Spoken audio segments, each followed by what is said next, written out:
Okay, guys, so today we're talking about the very beginning. This is Lexington and Concord. I know I say every time this is a big deal, but I wouldn't do videos about stuff that was a small deal. So, Lexington and Concord really is very important, and we're going to see why here in just a second. Ultimately, you have to understand that liberty minded colonists everywhere are angry and reeling over the intolerable acts. Now, if you watched the last video, you know the intolerable acts are the Crown's response to the the Boston Tea Party.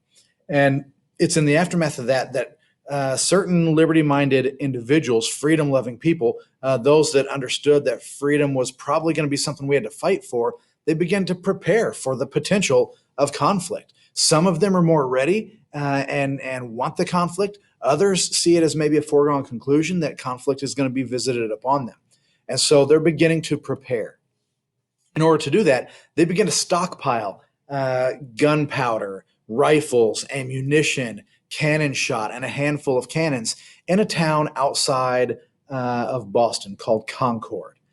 So that's where they're stockpiling a lot of their goods. They know that if they get too close to the coast, the British Navy is gonna have overwhelming firepower. So they go outside the city of Boston in order to pile that stuff up and create their stores of munitions.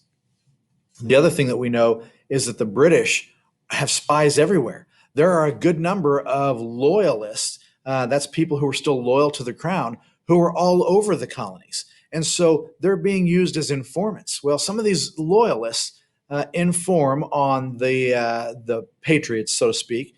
And so the British learn of the stockpile. They're going to use that information and say, if the colonists are preparing for war, let's take away their ability, right? Let's take away their ability to wage the war.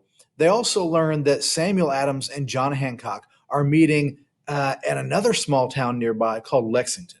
Now, the reality here is that in order to get to Lexington, you have to go, or in order to get to Concord, you have to go through Lexington. And so they're going, hey, we can knock this out, right? Here we see Samuel Adams on the right-hand side there in the picture and John Hancock on the left.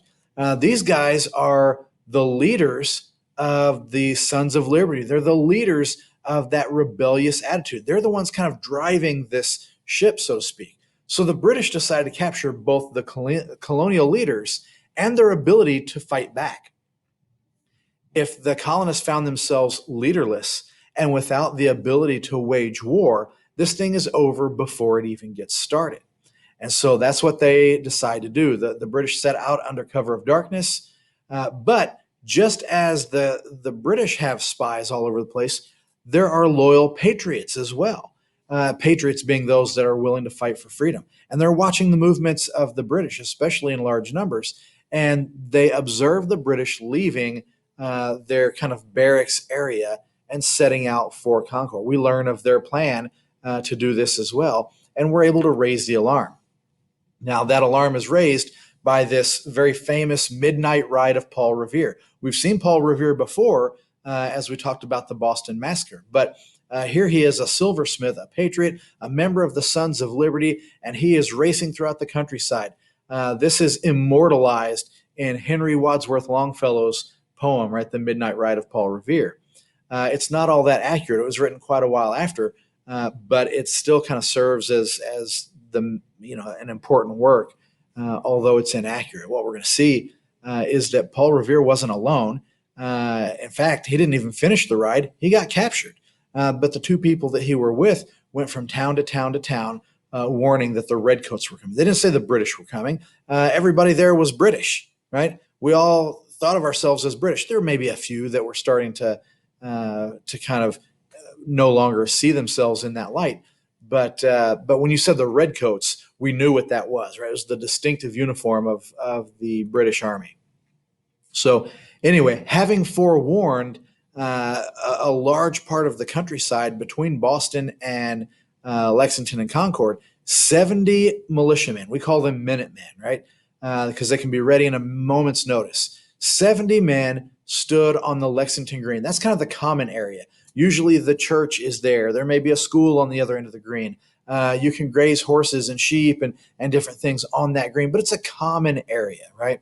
And so 70 militiamen stand ready to fight on the Lexington Green, and repel the British troops. The problem is that these are 70 untrained, unorganized colonists. Their hearts are in the right place. They want to fight for freedom. They want to defend their towns. But they're facing off against 700 highly trained, highly disciplined, well provided for British troops. These guys are probably veterans. They've seen action in other places. So they're not particularly scared, right? They're very well trained. This is not looking good. We're outnumbered 10-1. Well, they're ordered off the field of battle, and by the British, said, "Leave here, or every one of you is going to die today." And so they do. They're ordered by their commander to go home. But as they're leaving the potential field of battle, a shot is fired, and we don't know to this day where that shot came from. The British say we fired it. We say they fired it. We really don't know. But you can imagine how tense it was. These two, however mismatched militaries facing off, aiming raised weapons at one another, and a shot goes off. You can imagine what happens, right? When the smoke clears, after all the chaos, 17 of the 70 militia members lay dead or wounded. That's a significant percentage of 70, right? So not a good thing there. This is considered the shot heard round the world. It's thought to be the very first shot fired in the American Revolution. So when you hear about the shot heard around the world, the reason it's considered that is because when you think about what that shot represents, the beginning of an American Revolution, the beginning of the country itself, the overthrow of Great Britain and one of its colonies, it's a monumental shift in the way things are, and the way the world sees Great Britain, and the way the world sees America. It's the beginning of the growth of America and the impact that we have in the world from that point till now is still reverberating. So again, the shot heard around the world.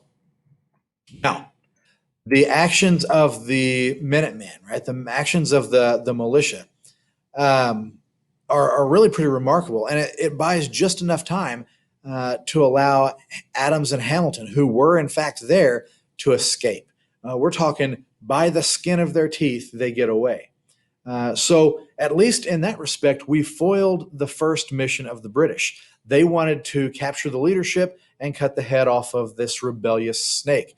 They were unable to do so. These guys get away, and they continue to be a thorn in the side of the British for many years. After that, though, they regroup. It takes them a little while, but they regroup and they continue on to Concord to seize the weapons in the stockpile.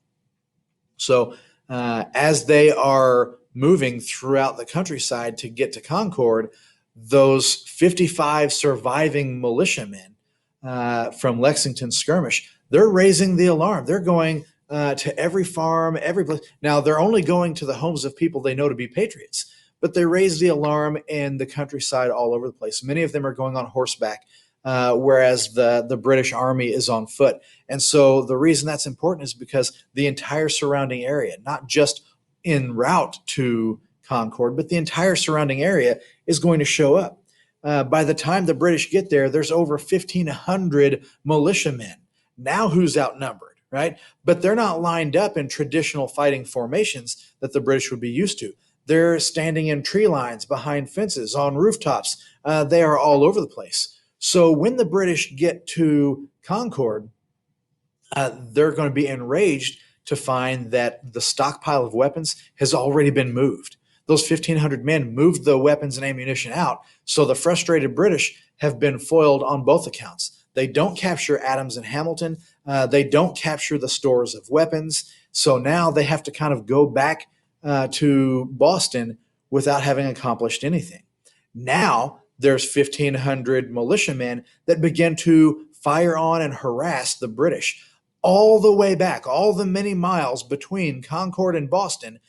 You've got people who are riding ahead in the trails, taking cover in the tree lines and behind fences and so forth. They're fighting a guerrilla-style war.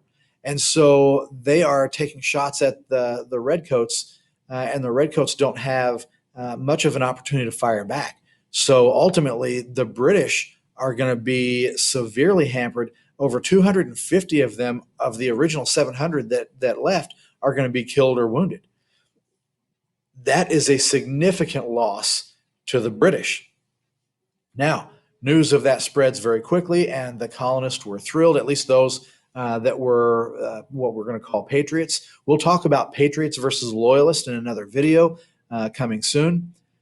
But ultimately, the colonists are thrilled with what they see as a victory. And it was, right? There's no doubt that Lexington and Concord, the beginning of the American Revolution, was a victory. It's one of the few that we have early on.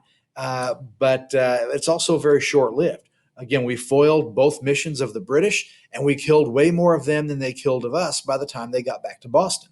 So it is a victory. However, colonists still loyal to the crown are shocked at what happened. And I believe that many of the colonists who were patriotic and who were celebrating a victory in this small battle were also a little bit fearful. Everybody's worried about what's going to come next. When is that other shoe going to drop? Because they knew that this was not the end. It's only the beginning.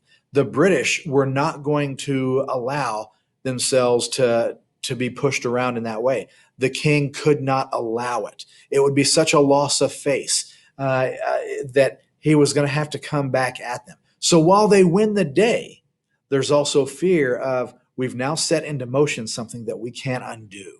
And so that's kind of what we're looking at here moving forward.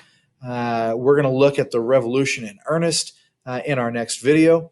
But thank you guys for watching. Leave any comments. I'd love to hear from you. Please subscribe, and we'll catch you next time.